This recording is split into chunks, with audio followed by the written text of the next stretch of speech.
A man on Mars opens a box of dehydrated manure, soaks it in water to soften it, scoops it up at regular intervals, ars it in raw potatoes and pours water over it. More than half a month later, the red planet was really transformed by him here 55 million kilometers from the Earth, and he is the only human abandoned here. This potato field became his hope for the next 3 years.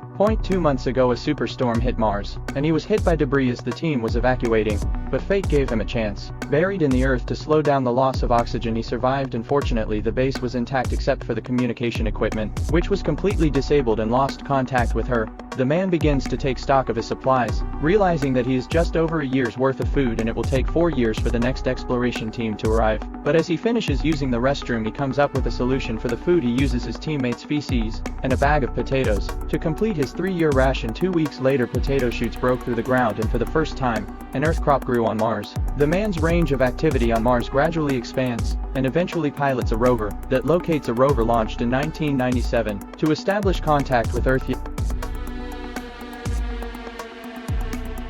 Yes, however, an accident occurs when a hole in the test chamber causes an explosion, and the potatoes are instantly frozen to death by the -60-degree temperatures of Mars, with only enough food to last for 600 days. While NASA's resupply program takes 800 days. It is at this point that a genius on Earth proposes that the returning space station be allowed to accelerate around the Earth after resupply and arrive in Mars orbit in 500 days to dock with the Mars takeoff vehicle. More than 200 days later, the men take all their supplies and set off on their journey. On Mars day 461, it takes 77 days to reach the launch point. He removes the extra parts and replaces them with a translucent piece of cloth in order to reduce weight and allow the vehicle to fly farther. With its limited fuel to dock with the space station, the engines are then ignited, and the man finally leaves Mars, but he still hasn't reached his target altitude by the time the fuel runs out, so the space station made the decision to accelerate closer, but they couldn't slow down anytime soon. The commander came up with a risky idea. She had the exploration team make bombs to blast the valve pods. The commander seized the moment and took the safety harness